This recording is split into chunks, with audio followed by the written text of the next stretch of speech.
അമ്മയുടെ കാര്യത്തിലാണ്. അമ്മ എന്താ പറയണമെന്ന് വെച്ചിട്ടുണ്ടെങ്കിൽ അമ്മയുടെ പല അംഗങ്ങളും ദിലീപിനെ തിരിച്ചെടുക്കുന്നതിൽ എതിർപ്പ് പ്രകടിപ്പിക്കുന്നു.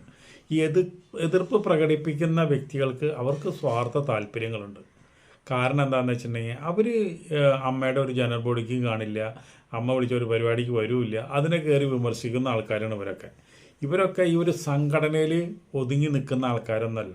ഈ പൃഥ്വിരാജ് ആയാലും അതുപോലെ നസീബ് അലി ആയാലും അതുപോലെ തന്നെ നമ്മുടെ കുഞ്ചാക്കോ ബോബനായാലും ഇവർക്കൊക്കെ സ്വാർത്ഥ താല്പര്യങ്ങളുണ്ട്. എന്താണെന്ന് വെച്ചിട്ടുണ്ടെങ്കിൽ ഇവർ 3 പേരെക്കാളും നല്ലൊരു നടനാണ് ദിലീപ്. അപ്പോൾ ആ ദിലീപ് വീണ്ടും ഇതിലേക്ക് തിരിച്ചു വരുമോ, അതുപോലെ തന്നെ ഒരു ഏകാധിപതിയായിട്ട് മാറുമോ, അവരെ ചാൻസുകൾ തട്ടിയെടുക്കുമോ, എന്തെങ്കിലും പല സ്വാർത്ഥ താല്പര്യങ്ങൾ അവർക്ക് ഉണ്ട്. അല്ലാണ്ട് ഇപ്പോൾ അതിജീവിതയോടുള്ള സ്നേഹമാണ് ഇതിൻ്റെ പിന്നിലെന്ന് എനിക്ക് തോന്നുന്നില്ല. അപ്പോൾ അത് ആർക്കും തോന്നില്ല അവരെ ഈ സ്റ്റേറ്റ്മെൻറ്റ് കേട്ട് കഴിഞ്ഞ് കഴിഞ്ഞാൽ. അമേരിക്ക പുറത്താക്കി, ഒരു കാരണവശാൽ പുറത്താക്കി, അത് അംഗീകരിച്ചു. അത് നിരപരാധി എന്ന് പറഞ്ഞാൽ തിരിച്ചെടുക്കാമെന്ന് അന്നേ പറഞ്ഞിട്ടുണ്ടായിരുന്നു. ഇപ്പോൾ നിരപരാധി എന്ന് കോടതി പറഞ്ഞു, അപ്പോൾ തിരിച്ചെടുക്കണം. ഇനിയിപ്പോൾ ഹൈക്കോടതി കുറ്റക്കാരനാണെന്ന് പറഞ്ഞാലല്ലേ അപ്പോൾ പുറത്താകേണ്ട കാര്യം അപ്പം ആലോചിച്ചാൽ പോരെ. ഇനി സുപ്രീം കോടതി പറയണം കുറ്റക്കാരനല്ല എന്നുള്ളത്. അപ്പോൾ അകത്താക്കാനും പുറത്താക്കാനും എന്ന സമയം ഉണ്ടാവുള്ളൂ. അപ്പോൾ അതുകൊണ്ട് ഒരു കാര്യം ചെയ്യുക, ഇപ്പോൾ എടുത്തിട്ട് ഇനി പുറത്താക്കണ പരിപാടി വേണ്ട. ആളവിടെ നിൽക്കട്ടെ, ആളവിടെ നിന്നുകൊണ്ട് ഒന്നും സംഭവിക്കില്ലല്ലോ.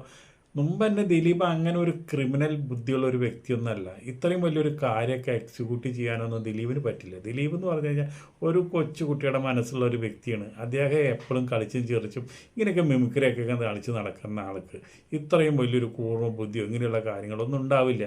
ദിലീപ് ഈ കാര്യം ചെയ്തിട്ടേ ഇല്ല. മനസ്സറിയാത്ത കാര്യത്തിനാണ് അത് ഈ 8 മാസം ജയിലിൽ കിടന്നത്. ഇപ്പം ഇത്രയും കാശ് ചെലവ് ചെയ്തിട്ട് കരിയർ പോലും നശിച്ചു പോണ രീതിയിൽ ഇത്രയും കിടന്ന് കഷ്ടപ്പെടുന്നു. ഇനിയും കേസ് വരണം.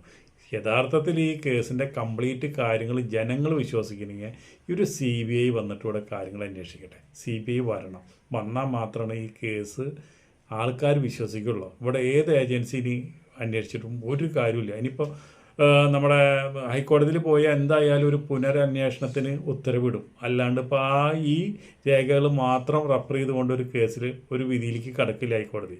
എന്തായാലും പുനരന്വേഷണം ദിലീപും ആവശ്യപ്പെടും. അപ്പോൾ അതുകൊണ്ട് ഒരു പുനരന്വേഷണം വേണം. ആ പുനരന്വേഷണം വേണമെന്ന് വെച്ചിട്ടുണ്ടെങ്കിൽ അത് ദിലീപ് തന്നെ പറയണം. CBIനെ കൊണ്ട് മാത്രമേ ഇനി ഈ കേസ് തെളിയിക്കാൻ പറ്റുള്ളൂ. CBI തന്നെ വരണം, എന്നാലാണ് ദിലീപ് സ്വതന്ത്രനാവുള്ളൂ. അല്ലെങ്കിൽ ഈ പറഞ്ഞ പോലെ ബസ്സിൽ ദിലീപിൻ്റെ സിനിമ കണ്ടാൽ നിർത്താൻ പറയും, അല്ലെങ്കിൽ തിയേറ്ററിൽ ദിലീപിൻ്റെ സിനിമ കളിക്കുമ്പോൾ ആ തിയേറ്ററിൽ നിന്ന് തല്ലി വിളിക്കാൻ നിൽക്കും. ദിലീപ് പോകുന്നിടത്തൊക്കെ ഇനി കല്ലെറിയാൻ നടക്കും, ചെരുപ്പറിയാൻ നടക്കും.